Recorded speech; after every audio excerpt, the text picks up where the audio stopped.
trayendo la consecuencia indeseable de meter en el mismo saco asuntos tan dispares como el Día del Ceviche y el de la no violencia contra la mujer, por ejemplo.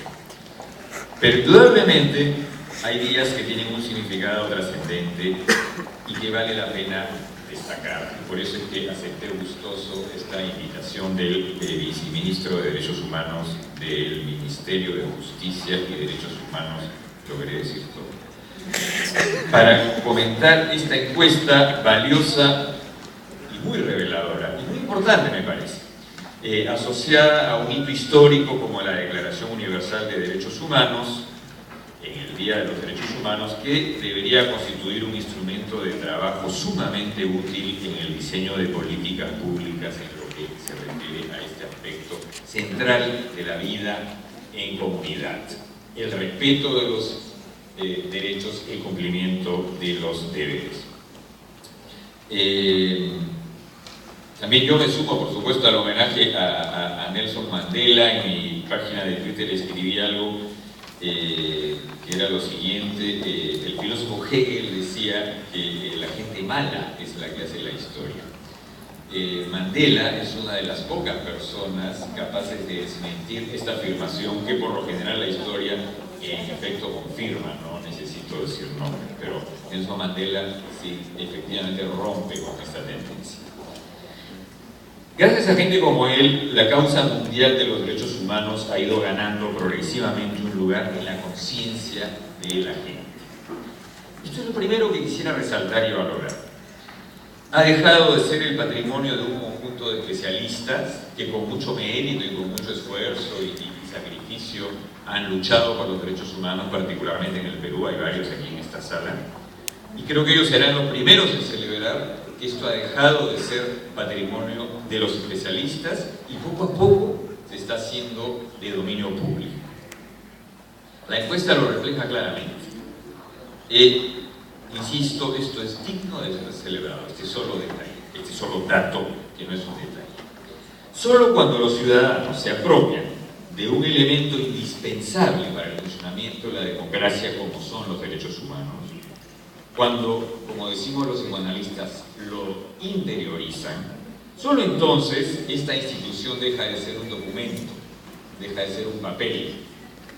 Hace poco tuve que hacer una cosa rarísima que yo no sabía que existía, que se llama levantamiento de prenda. Me encanta el nombre de registro público. Yo había pagado un auto a crédito, había terminado hace muchos años, y cuando lo vendí me dijeron: no falta el levantamiento de prenda. Y eso me sonaba, porque era algo del piso, no sé cómo me cayó tan consigo. No, resulta que cuando termine de pagar tiene que ir a registros públicos y que te den un papel diciendo que terminaste de pagar, en fin, estos rollos. Y cuando fui a Ripley, creo que me había prestado la plata, y le digo: necesito este levantamiento de PRE, esta cosa. Ah, me dice: eso demora un mes. ¿Cómo que un mes? Le digo: no puede ser, si yo ya pagué, solo necesito un papel que diga que ya pagué. Ah, no, señor, me dice: esto no es un papel, esto es un documento. Esa me la aprendí. Esa era la diferencia importante que hay que tener en cuenta. Es un documento. Aprovecho esto para qué, y por qué se lo cuento. Porque efectivamente, cuando las personas, una mayoría de gente, una masa crítica, internaliza algo tan fundamental como los derechos humanos, entonces esto se convierte en un documento, es decir, una institución que cobra vida, que deja de ser solamente papel, ¿verdad? Con sello. Por eso ningún cambio social importante, ninguno, viene por decreto. Todos ocurren solo y exclusivamente cuando la gente lo hace subir. El racismo, por ejemplo.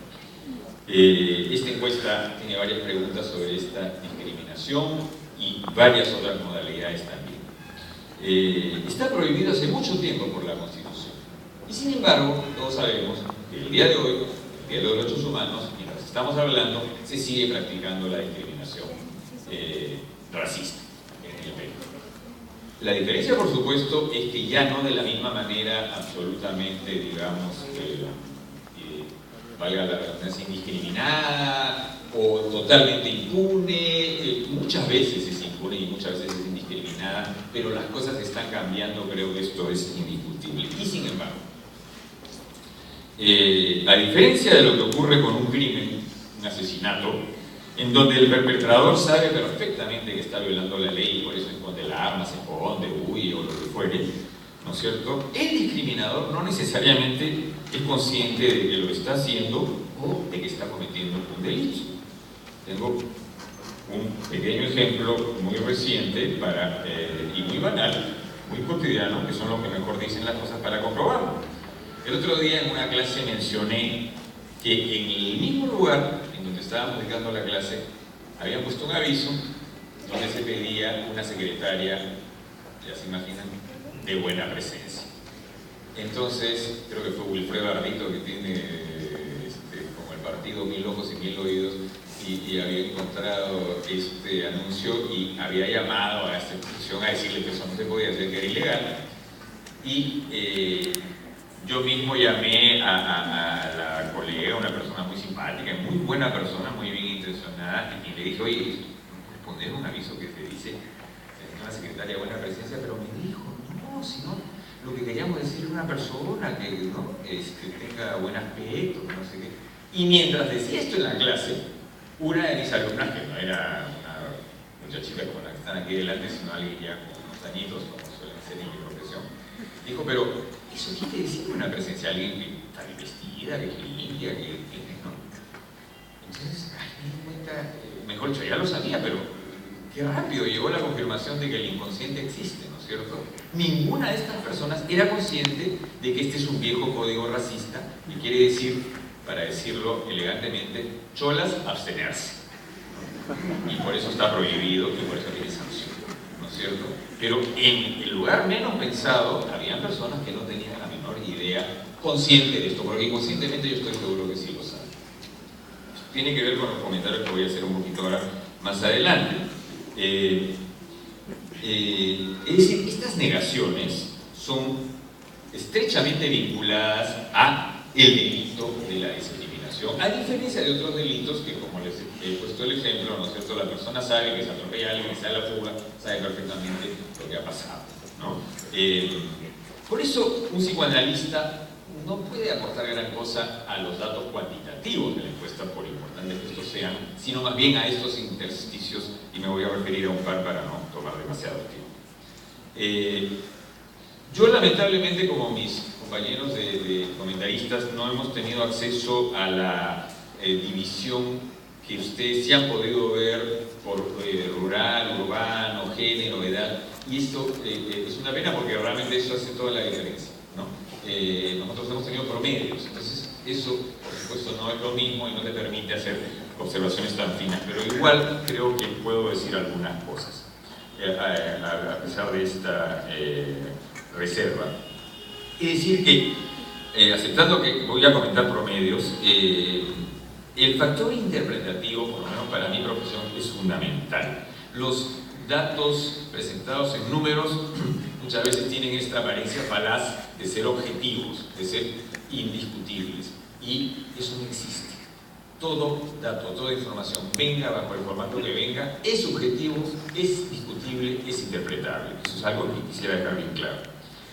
Un primer detalle que me interpela es la abundancia de respuestas, cuando vean la encuesta con detalle lo van a notar, que evitan decir completamente de acuerdo o completamente en desacuerdo. En la inmensa mayoría están de acuerdo o en desacuerdo, pero siempre de manera minoritaria, completamente de acuerdo. Es una cosa que siempre me ha llamado la atención en las encuestas que suelen sucederse en el Perú. En las encuestas de política sobre corrupción, eso lo veo todos los años también. Muy poca gente se pronuncia de manera tajante, rotunda y definitiva. En cosas tan, digamos, poco polémicas, ¿no es cierto?, como por ejemplo la pregunta sobre personas con discapacidad, sobre si tienen derecho a trabajar y decidir lo que desean para su vida. Es decir, es muy difícil que alguien esté en contra de esto, ¿no es cierto? Y sin embargo, el 67% está de acuerdo y solo el 17% completamente de acuerdo. A mí esto me intriga, ¿no? ¿Por qué no están el 90% completamente de acuerdo con una cosa cuál sería, ¿no es cierto?, el problema? Pero esto se repite en todas. Entonces yo me digo, aquí hay algo, ¿no? Aquí hay algo que merece un poco de reflexión. Es por supuesto muy distinto en el caso del aborto, que lo voy a comentar también, que es un tema por supuesto altamente polémico, en donde se entiende perfectamente que las respuestas estén mucho más divididas, ¿no? Me he preguntado por la frecuencia de esta opción moderada, no determinada, un poquito indefinida. Héctor Velarde, no sé si los mayores lo recordarán y espero que los jóvenes sepan quién es, por lo menos algunos, decía que los peruanos, cuando alguien sale de una habitación, ¿no?, y nos preguntan, ¿cierro la puerta o la dejo abierta?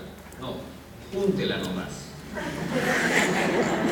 Júntela nomás, muy idiosincrático.